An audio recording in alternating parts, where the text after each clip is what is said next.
Olá, eu sou o Claudio Tachoshiro e você ouve o podcast Camisa 8. O enciclopédia dominou lá na defesa, passou pro mestre da folha seca, deu de bandeja para o canhota, que bem lançou para o tostão. O Maradona quis pôr a mão, mas o Vavá deu um lençol. Veio o Capita, botou moral, é a oração do futebol. Bola no fundo, dribou Mané, bola na rede, gol do Pelé. Bola no fundo, dribou Mané, bola na rede, gol do Pelé. Existe um contraste entre conquista e tradição envolvendo clubes da cidade do Rio de Janeiro a nível nacional. Somente dois, com exceção dos chamados grandes, foram campeões. O Olaria com a Taça de Bronze em 1981 e o Campo Grande com a Taça de Prata em 1982. Contamos hoje como o Azulão da Rua Bariri conquistou a Taça de Bronze, o maior título da sua história. Mas o que era a Taça de Bronze? A Taça de Bronze foi uma experiência da CBF, a primeira vez no futebol brasileiro onde a disputa nacional foi hierarquizada em 3 divisões. Com isso, em 1981, tivemos as disputas da Taça de Ouro, da Taça de Prata e da Taça de Bronze, primeira, segunda e terceira divisão respectivamente. A fórmula de disputa não é nenhum bicho de 7 cabeças. Ao todo, 24 times de 21 federações entraram em campo. As 2 primeiras fases eliminatórias, com os 6 classificados para a terceira fase, divididos em 2 grupos de 3 times, com um vencedor de cada grupo, garantindo a vaga na finalíssima. Quem nos ajuda a contar essa história é o Marcelo Paes, autor do livro Olaria, a Conquista da Taça de Bronze. Marcelo fala um pouco mais sobre a Taça de Bronze e também explica o porquê do campeão Olaria não ter disputado a Taça de Prata no ano seguinte. Esse é o seguinte, a Taça de Bronze fez parte de um movimento que buscava reorganizar. Na verdade, quando eu digo reorganizar, dá a impressão que a coisa já tinha sido organizada em algum momento, nunca foi, né? Foi o primeiro movimento de organização, de fato, de campeonatos interligados no Brasil. Você chegou a ter, ali no finalzinho da década de 70, chegou a ter um campeonato brasileiro com 90 e poucos clubes, né? Ainda na época da ditadura, tinha até um ditado que dizia: onde a arena vai mal, mais um time no Nacional. Isso quer dizer o seguinte: a Arena era o partido do governo, né, da ditadura militar, e para buscar ali era uma coisa bastante populista, né, para buscar apoio de uma determinada cidade ou de um determinado grupo político e social, você usava o futebol como massa de manobra, né? Isso aconteceu, por exemplo, com o Volta Redonda aqui no estado do Rio. Tinham essa intenção de aumentar ali o crédito da cidade e tal, e fizeram um time, criaram um time em Volta Redonda e colocaram o time em Volta Redonda nesse Campeonato Brasileiro, que já era super inchado, e além desse exemplo aqui do Rio, tinham vários outros, né? E era inviável um campeonato com esse tamanho de clubes num país como o Brasil. Você imagina como era na época, ainda em 70, você fazer uma viagem de avião do sul até o extremo norte do país era um negócio inviável.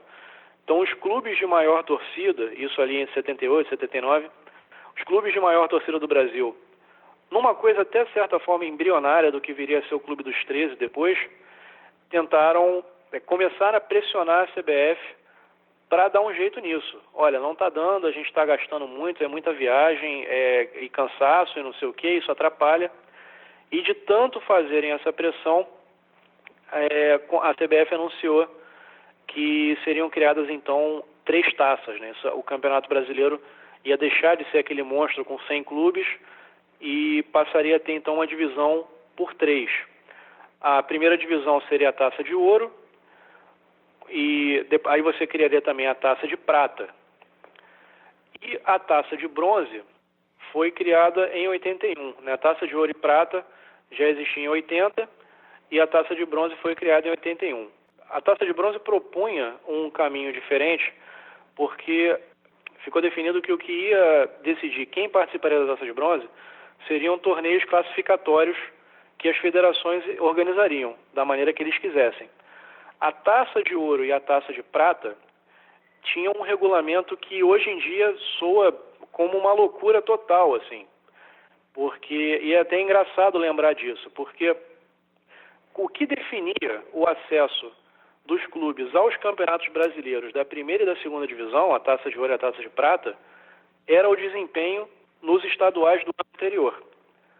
Porque os estaduais, até a década de 80, eram a grande competição do futebol do Brasil, era o que todo mundo queria ganhar. Então eles eram disputados no segundo semestre, como hoje são os campeonatos nacionais, de maior importância, mas naquela época era o contrário. Todo mundo queria ganhar o campeonato estadual. Então ele era decidido no segundo semestre. E o primeiro semestre ficava para qualquer coisa que a CBF inventasse. Entre eles o campeonato nacional, o campeonato brasileiro e por aí vai. Então, o desempenho de um clube, por exemplo, em 2019, no campeonato estadual de 2019, ia definir se ele ia participar do Campeonato Brasileiro de 2020 ou não.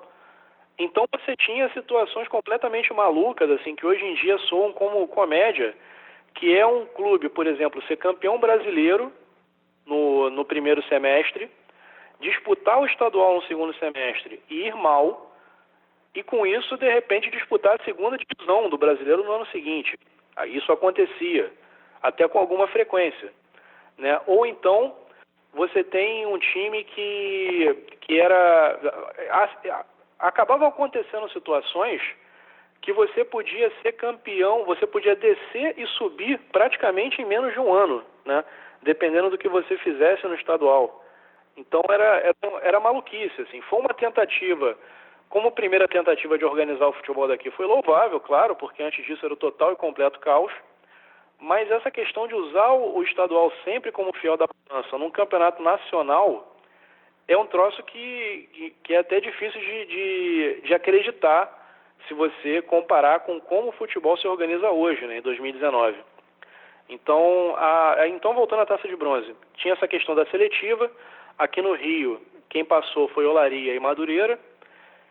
Acabou não tendo o time de São Paulo na Taça de Bronze, porque a federação, em cima da hora, tirou os clubes de uma seletiva que seria realizada entre o estado de São Paulo e o estado do Paraná, e aí com isso os times do Paraná passaram direto, e foi basicamente isso. Então a ideia, a princípio, era que essas três taças continuassem sendo disputadas ano após ano, e assim você teria uma forma de clubes bem pequenos conseguirem acesso a um campeonato nacional pela Taça de Bronze. Porque mesmo um clube que não tivesse um desempenho tão bom no estadual, ele teria a possibilidade de embarcar na terceira divisão do futebol. Então a tentativa de organização, o contexto naquele ano de 81 era esse. Eu fui olhar aqui enquanto você estava falando, a taça de prata de 82, foi a que o Campo Grande ganhou. Sim. O Olaria não participou, né? Não participou. Você quer que eu explique isso? Fiquei curioso. Então. Pois é, o que acontece? Da mesma forma, era um troço híbrido, é um troço... Cara, a CBF é muito engraçado, assim. Daria livros e mais livros você tentar entender o porquê de certos regulamentos. E esse era mais uma das bizarrices, porque esses campeonatos, apesar de serem tratados como primeira, segunda e terceira divisões, eles também eram considerados como campeonatos isolados. Então você não tinha o conceito de acesso e descenso neles.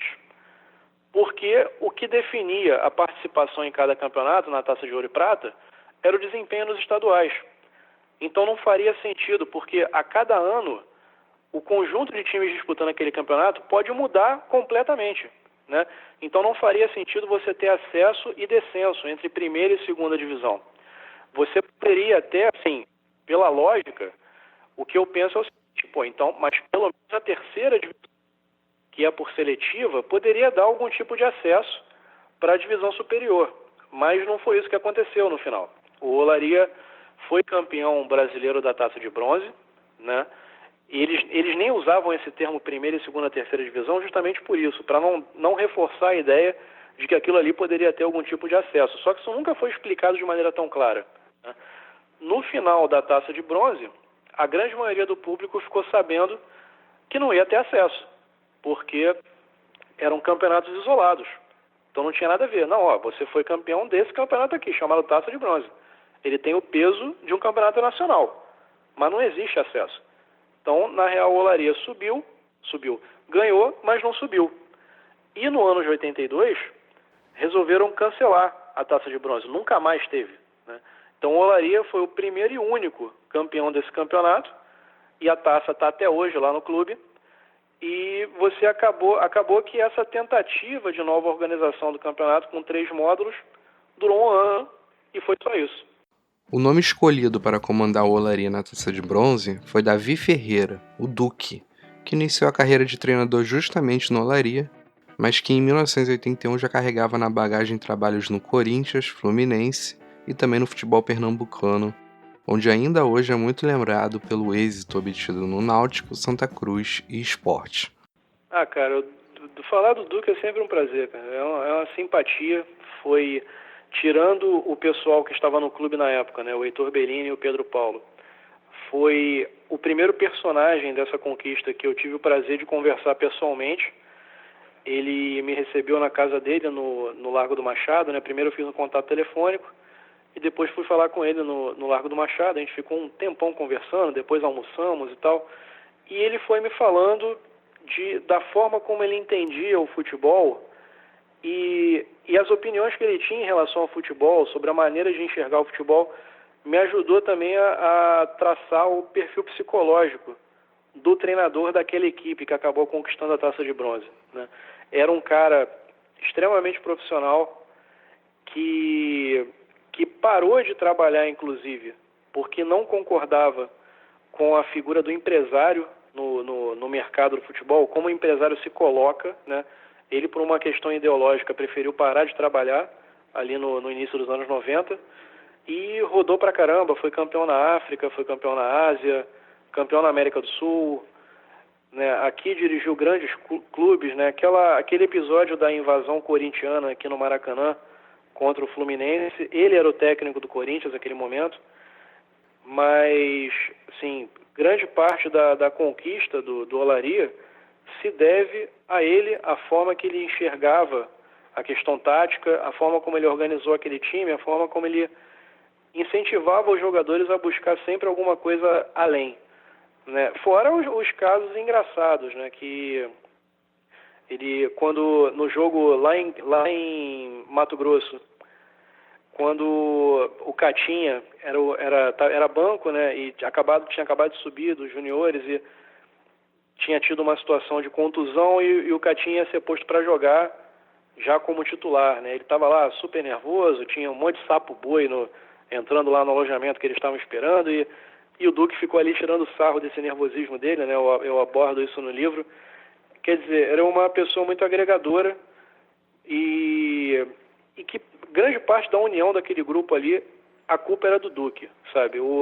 Nas vezes em que a gente fez eventos assim para comemorar o aniversário da Taça de Bronze, a gente conseguiu lá, eu e o pessoal do clube, a gente conseguiu reunir praticamente todo o time campeão para jogar uma pelada lá em Olaria, e o Duque foi, e você via a forma, a deferência com que aqueles jogadores tratavam o treinador, sabe? Foi uma coisa muito legal de ver.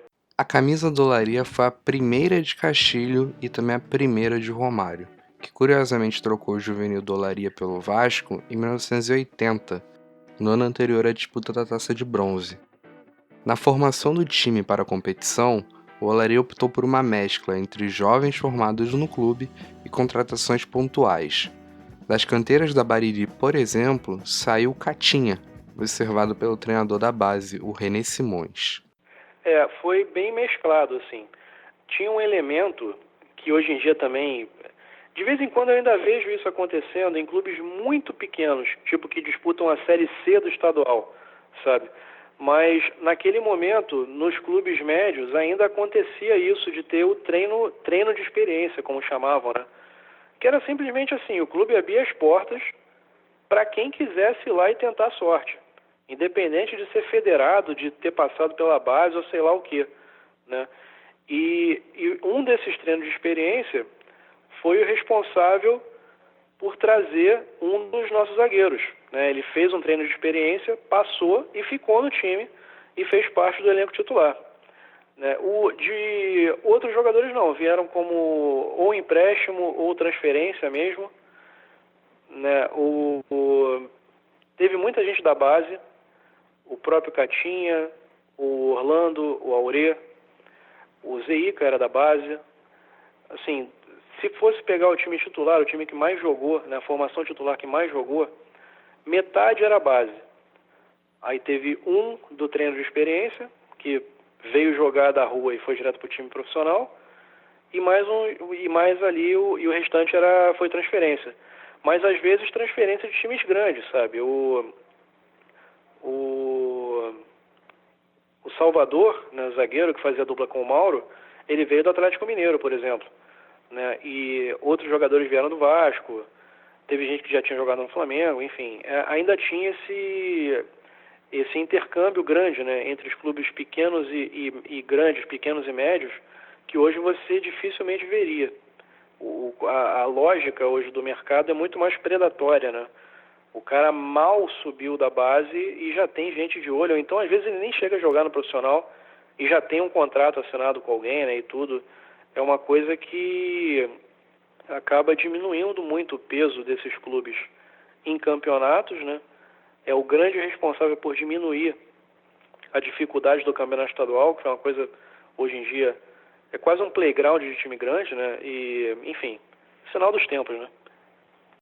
Na primeira fase da Taça de Bronze, o Olaria enfrentou o Colatina do Espírito Santo. Na ida, 3-1 para os cariocas em Colatina. Uma das histórias mais curiosas da campanha olariense ocorre justamente em Colatina. Uma brincadeira do grupo na cidade terminou na delegacia. No fim, tudo terminou bem e o Olaria voltou sem baixas ao Rio e garantiu a classificação após empatar em 1-1 na partida de volta. Chegaram, não é preso fichado, né? Mas é aquele esquema de passar a noite na delegacia, sabe? E aí foram liberados já no final da madrugada, assim, porque era um grupo de alguns, né? E foram lá pro centro da cidade, fazer aquela resenha depois do jogo. E aí um deles quis fazer uma sacanagem com o motorista, que na verdade era motorista e cobrador junto. E aí o da frente, eles foram entrando em fila, logicamente, né? E aí o primeiro falava, não, o de trás vai pagar. Aí passava. Aí o próximo, não, o de trás vai pagar. Aí passava. O próximo, o de trás vai pagar.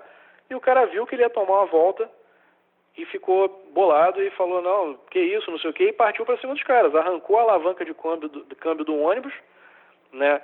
E eu não sei, eu não tenho registro disso, mas eu imagino que o cara não devia ser pequeno, porque para dirigir ônibus na década de 80, você tinha que ter algum preparo, porque o volante parecia até um bambolê, para você conseguir manobrar um ônibus sem direção hidráulica, né?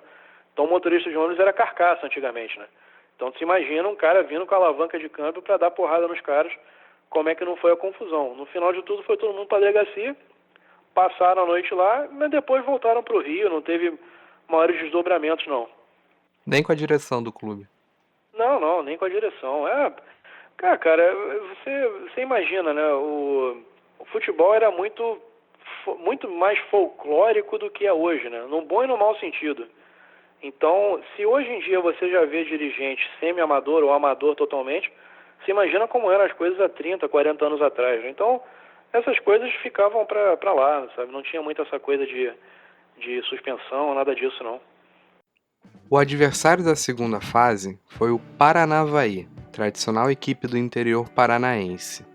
No Maracanã, o Olaria venceu por 2-0 e na volta mais uma vitória, dessa vez por 1-0. Mas nesse momento você deve estar se perguntando se ouviu bem. E foi isso mesmo. O Olaria venceu o Paranavaí jogando no Maracanã, assim como também venceu o Colatina. O estádio da Rua Bariri passava por reformas no seu gramado, o que impossibilitou o Olaria de mandar as partidas em casa. A alternativa escolhida foi o Maracanã, que receberia o Olaria para as preliminares de Botafogo, Flamengo, Fluminense e Vasco. Assim, isso é engraçado, né? Porque O Olaria passou por esse, é o campeonato mais importante da história do clube, e o Olaria não jogou um jogo sequer na Rua Bariri. A Bariri estava em obra, tinha uma obra no gramado. Com todo mundo que eu consultei, não souberam me dizer direito do que se tratava, mas ficou grande parte do campeonato, assim, desde o início do ano, desde antes da Taça de Bronze, tinha um buracão no campo e assim ficou. Ficaram fazendo uma obra, não sei se tinha a ver com encanamento, alguma coisa assim, mas aí se tornou inviável fazer os jogos lá. De certa forma, foi até legal, assim, pro Olaria como um todo, no campeonato, se você analisar, foi muito bom porque o Olaria passou a ter uma torcida por tabela muito grande de todo mundo que torcia para qualquer time no Rio de Janeiro, porque o Olaria passou a fazer as preliminares de jogos da Taça de Ouro no Maracanã.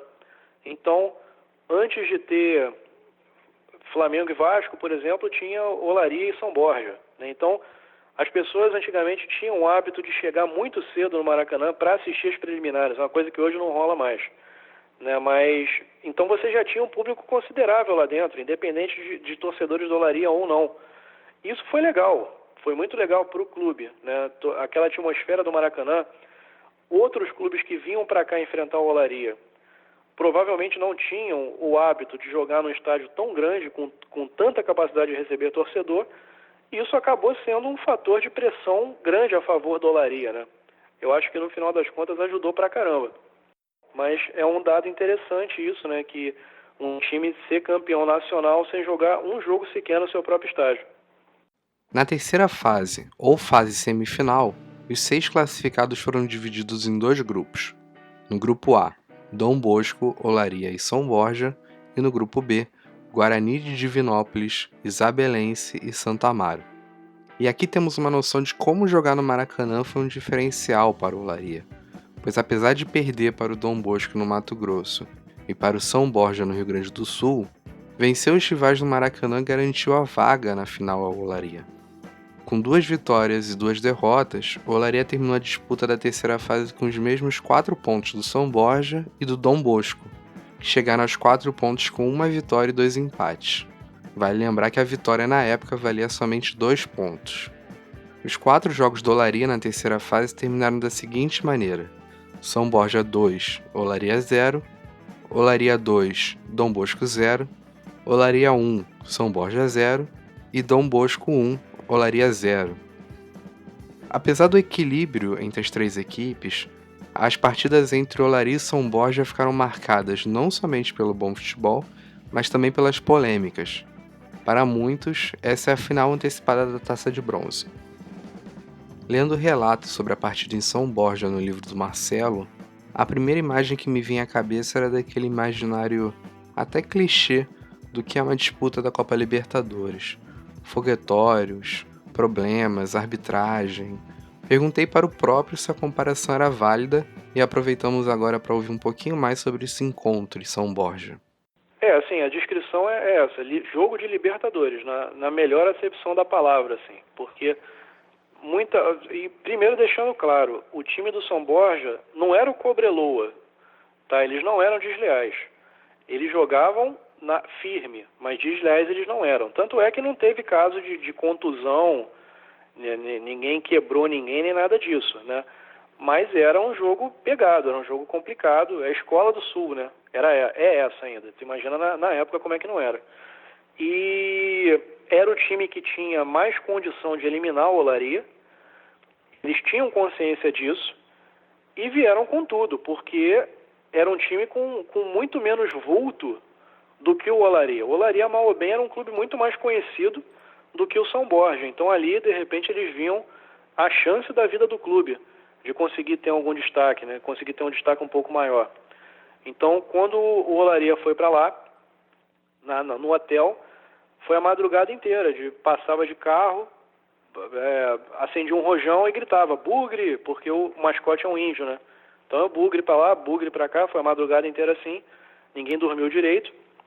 E foi o jogo lá foi o jogo mais pegado de todos.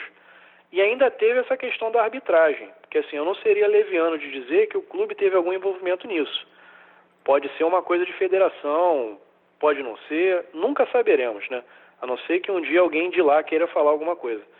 Mas o lance é que o juiz, no meio do jogo, ou minutos antes do jogo começar, tiraram o juiz. Tiraram o juiz que vinha de outro estado para botar um cara de lá, assim, na hora.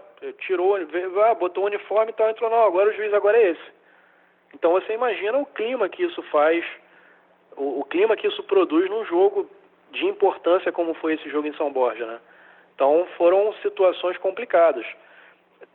Aí inverteu muita falta, teve falta que não foi marcada, teve pênalti que não foi marcado, enfim. Mas o São Borja em si não tem nada a ver com isso, né? Acabou sendo o jogo mais complicado de toda a Taça de Bronze, assim, de longe. E no final, e no Maracanã, teve essa questão do pênalti, que foi pênalti, eu acho que foi pênalti, mas é aquilo, né? Se hoje em dia, gravando o VAR, a pessoa vendo o VAR, indo e voltando em câmera lenta, né? Não consegue definir às vezes o que foi e o que não foi, você imagina numa situação dessa, sem replay, sem nada, o que não deve ter acontecido, né?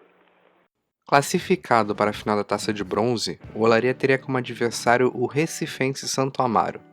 Apesar de encontrar certa dificuldade na fase anterior, o azulão da Bariri chegou à final com 5 vitórias em 8 partidas, perdendo 2 e com 10 gols marcados contra 5 sofridos. O Olaria mostrou no campo que mereceu a vaga na final. Para Marcelo, os números enganam. O nível da Taça de Bronze era equilibrado, diferente da Taça de Ouro e da Taça de Prata. Sendo assim, o bom desempenho do Olaria na competição veio da força do elenco e não da fragilidade de seus adversários. Eu acho até que a Taça de Bronze era muito mais equilibrada que a Taça de Ouro e Prata, porque nas Taças de Ouro e Prata você tinha clubes do tamanho de Corinthians e Flamengo enfrentando Inter de Limeira e Volta Redonda, por exemplo, enquanto na Taça de Bronze todos ali estavam no mesmo nível, acredito eu, né? Técnico, financeiro, tudo isso. Então era um campeonato muito mais equilibrado naquele momento do que a Taça de Ouro e a Taça de Prata. Só por aí você já vê que existiu sim uma dificuldade. Eu acredito que a facilidade, na verdade, foi criada pelo grupo do Olaria, porque um time conseguia se impor mesmo jogando fora de casa, né? O grupo era muito bom. Se você pegar a ficha daquele elenco, eram jogadores que se destacavam, posteriormente se destacaram, né? Você teve gente que foi para o Flamengo depois, que foi para o Vasco, para o Corinthians e tudo mais, e eram jogadores, tinham uma mescla de jogadores já com alguma idade, né, indo para o auge da carreira, e alguns vindo da base com muita vontade. Quer dizer, eu acho que se você pega os resultados hoje, dá a impressão sim de que foi fácil, mas não é que os adversários fossem carne assada, sabe? Não, eu acho que essa facilidade foi uma facilidade criada pelo clube, pelo Olaria, em função do elenco que ele conseguiu montar, em função da tática que ele conseguiu implementar na hora de jogar as partidas. Se num primeiro momento foi estranho saber que o Olaria passou toda a Taça de Bronze jogando no Maracanã, pense na possibilidade de fazer a final em um estádio que nem existe mais. Foi exatamente o que aconteceu. A primeira partida da final da Taça de Bronze, com o mando do Olaria, foi disputada em Marechal Hermes, no estádio pertencente ao Botafogo. Para um público de 469 pessoas, o Olaria goleou o Santo Amaro por 4-0. Gols de Chiquinho, Zé Ica e Leandro 2 vezes. Zé Ica e Leandro foram os artilheiros do Olaria na competição, cada um com 4 gols marcados. Apesar da excelente vantagem, o Olaria iria para Recife com uma baixa e tanto. Zé Ica, um dos destaques do time na competição, foi expulso e ficaria de fora do jogo do título. O Santo Amaro decidiria em casa na semana seguinte, mas precisaria de 5 gols de vantagem para deixar o título em solo pernambucano. Em caso de igualdade no saldo de gols, uma partida extra seria marcada. E aí, quando chegou na final, nas finais do campeonato, o Olaria enfrenta o Santo Amaro, que é um clube de Pernambuco, que hoje em dia não existe mais, e no jogo de ida. E também não tinha estrutura para receber grandes jogos com muito apelo, né? Então, na ida, no primeiro jogo, que seria aqui no Rio, a Taça de Ouro já tinha acabado, então não valeria a pena para o Olaria bancar um aluguel do Maracanã sozinho, ainda não dava para fazer o jogo na Bariri, então o Botafogo ofereceu o estádio Glorioso, né, que hoje em dia é o estádio Mané Garrincha, que era o antigo estádio do Botafogo lá no bairro de Marechal Hermes, para fazer esse primeiro jogo da final da Taça de Bronze. Né? Naquele momento, o Botafogo tinha perdido a sua sede aqui em General Severiano, né, no bairro de Botafogo, uma coisa de penhor e tal, essas coisas financeiras, né, e mandava seus jogos nesse terreno, ali do lado do Campo dos Afonsos e Marechal Hermes, eram arquibancadas tubulares, né, de madeira e com tampo de madeira, e ali ele mandou seus jogos por algum tempo, né, passou a ser um clube de Marechal Hermes, e cedeu esse campo emprestado para o Olaria jogar o primeiro jogo contra o Santo Amaro. E logo no primeiro jogo, o Olaria praticamente decidiu a fatura, né, foi 4-1, teve truque do chapéu do Zeica, que foi o grande goleador do time naquele campeonato. E o jogo de volta, como o Santo Amaro não tinha essa estrutura de estádio, foi no estádio do Arruda, o estádio do Santa Cruz, lá em Recife, que aí o Olaria jogou para administrar o resultado praticamente, e ali se sagrou campeão. 1º de maio de 1981, Dia do Trabalhador, e o governador do estado abriu os portões do estádio Arruda como parte das comemorações da data. A medida atraiu um bom público ao estádio e o Santo Amaro pressionou durante toda a partida, mas conseguiu o gol somente aos 35 do segundo tempo. O gol da vitória, mas não do título. O Olaria saiu derrotado, mas com a boa vantagem que tinha, não teve o caneco ameaçado durante a partida. O Olaria que entrou em campo no Arruda e trouxe para o subúrbio carioca o título da Taça de Bronze foi Hilton, Paulo Ramos, Salvador, Mauro e Gilcimar, Ricardo Lulim e Orlando, Chiquinho Aurê, depois Nunes, e Leandro, depois Serginho, técnico Duque.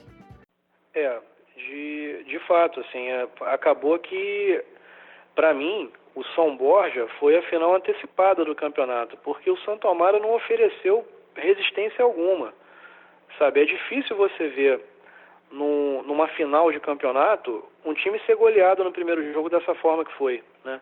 E aí acabou sendo um anticlímax quase, né? Num campeonato que teve ali toda uma caminhada, né? E ainda mais depois do que foram os confrontos contra o São Borja, você esperava alguma parada bem épica de repente na final e não foi. Foi um troço bem água morna, né? Quase. Eles vieram para o Rio, primeira vez que o Santo Amaro pisava na cidade do Rio, e eu acho que se tivesse sido no Maracanã, então teria sido muito pior. Foi no estádio Glorioso, e ali de cara você constrói uma vantagem de 3 gols, né? Porque foi 4-1 o primeiro jogo.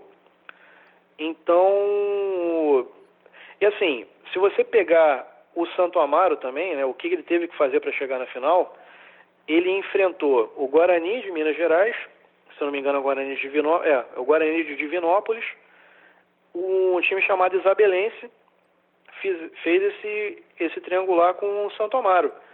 E o Santo Amaro ganhou os 2, sabe? Ficou com um saldo positivo, ao contrário dos outros 2. Então, o grupo do Olaria, o triangular do Olaria, foi muito mais complicado que o triangular do Santo Amaro. Por uma série de circunstâncias ali, acabou calhando de bons times terem ficado no caminho e esse triangular da outra perna acabar sendo com times mais ou menos, assim, com times que a princípio não teriam condição de serem campeões mesmo, né? E o Olaria acabou se beneficiando disso. Roeu o osso no próprio triangular, porque quem tinha condição de tentar alguma coisa além estava naquele triangular, enquanto a outra perna foi água morna. Então, quando passou do São Borja, eu acho que todo mundo sentiu que era a hora de ser campeão, entendeu? E aí o primeiro jogo, para mim, já definiu, foi 4-1, Zeica fez 3 gols, e aí a volta teve toda uma situação, assim, uma politicagem, né?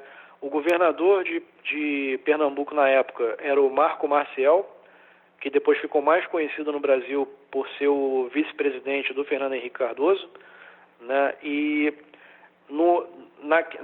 quando ficaram sabendo que Santo Amaro faria a final da Taça de Bronze, a massa política de Pernambuco resolveu fazer daquilo um instrumento de propaganda também.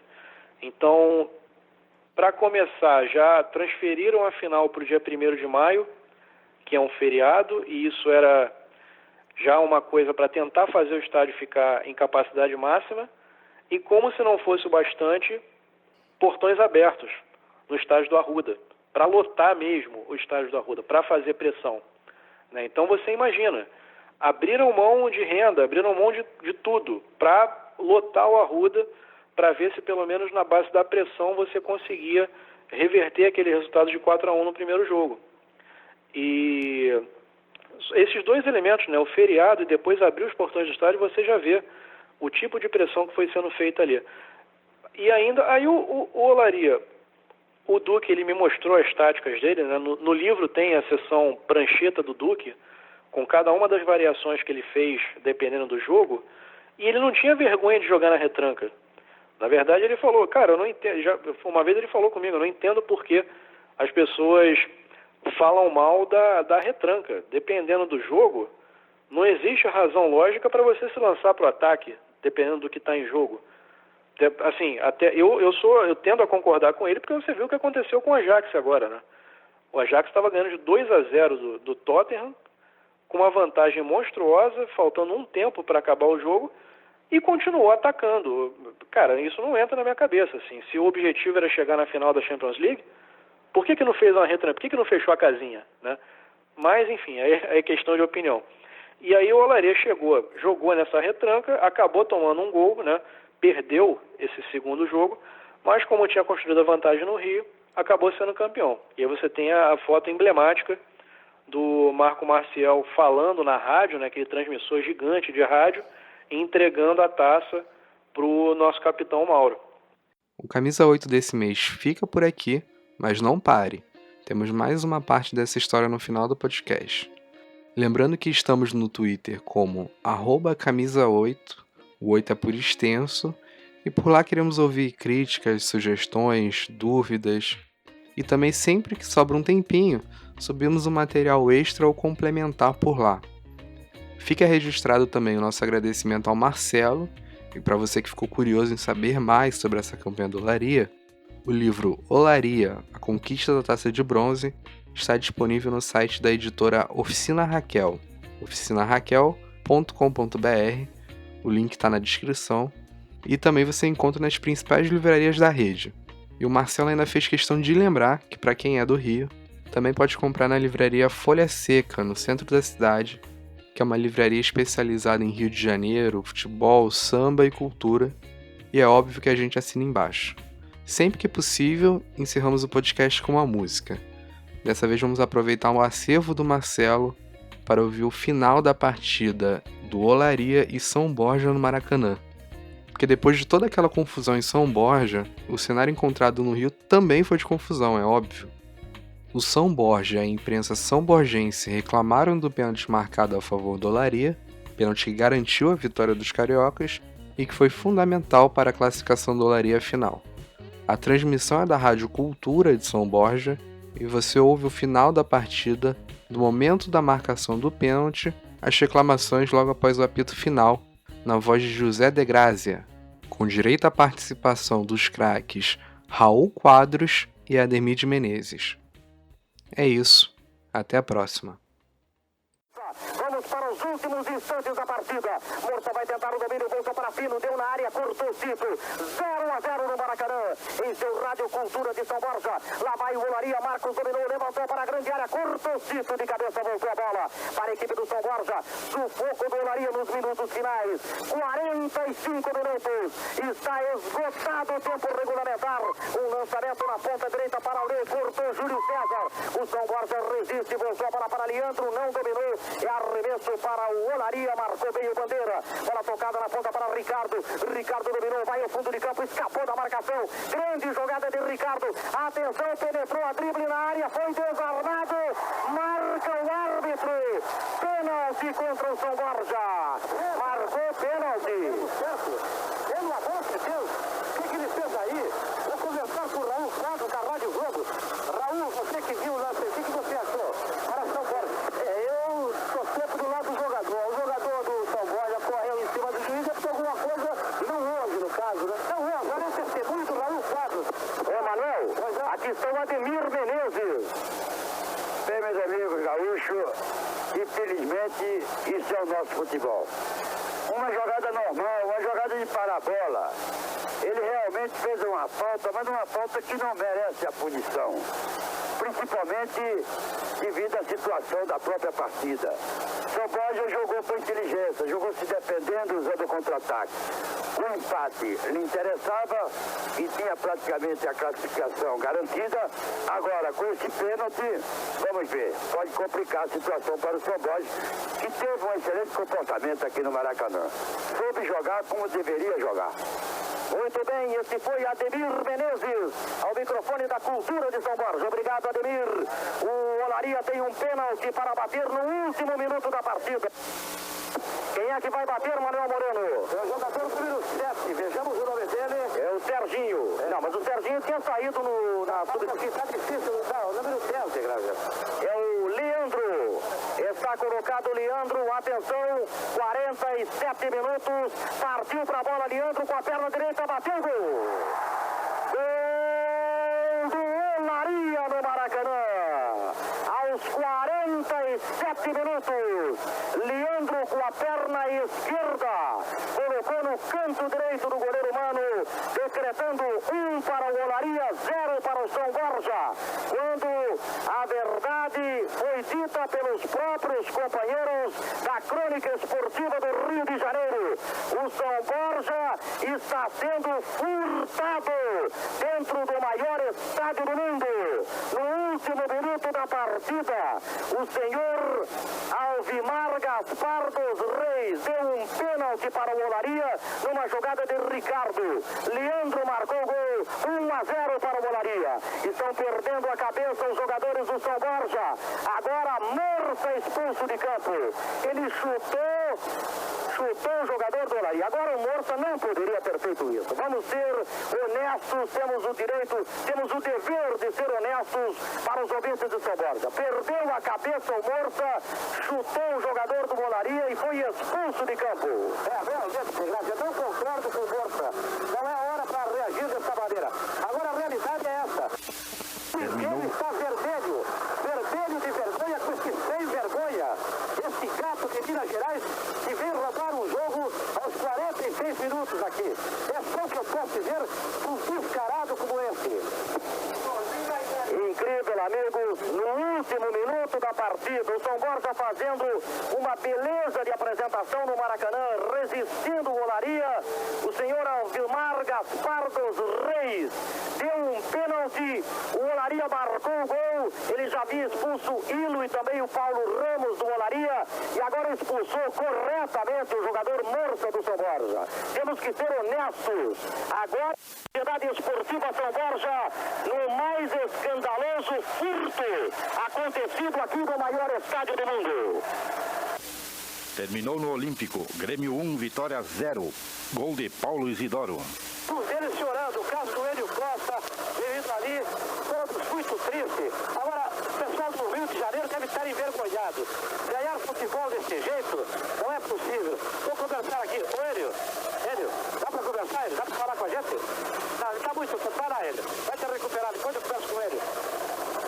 Ô meu, Tito, o que foi que houve? Esse Tito tirou o empate? Tirou, como tu viu ali, eu toquei na bola, o cara tropeçou no meu pé ali, ele deu pênalti. O que eles vão fazer depois de dar o pênalti? Depois de dar o pênalti, ele não pode fazer mais nada. Mas foi 5 minutos de jogo, deu pênalti e ganharam o jogo. Ah, bom, essa palavra do jogador Tito, aqui o último a sair do gravado é o jogador Aguiar. Bom, a gente está triste, Aguiar. O que foi que houve aí? Eu quero que você dê o seu testemunho sobre esse lance do pênalti aí. É um pênalti do juiz aqui dentro do Maracanã, dá.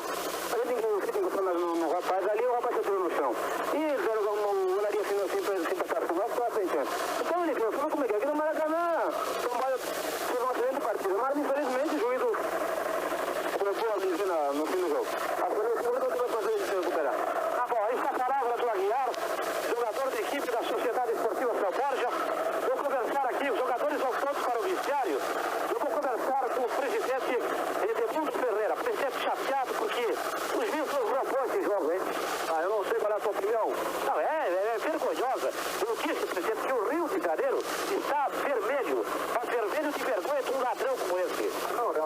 é lamentável. Agora nós aqui sentimos o furo da bala. Nós sabíamos que de uma maneira ou de outra eles iam ganhar. Deu para sentir. O juiz ajeitou, inventou faltas, inventou e torceu laterais. Não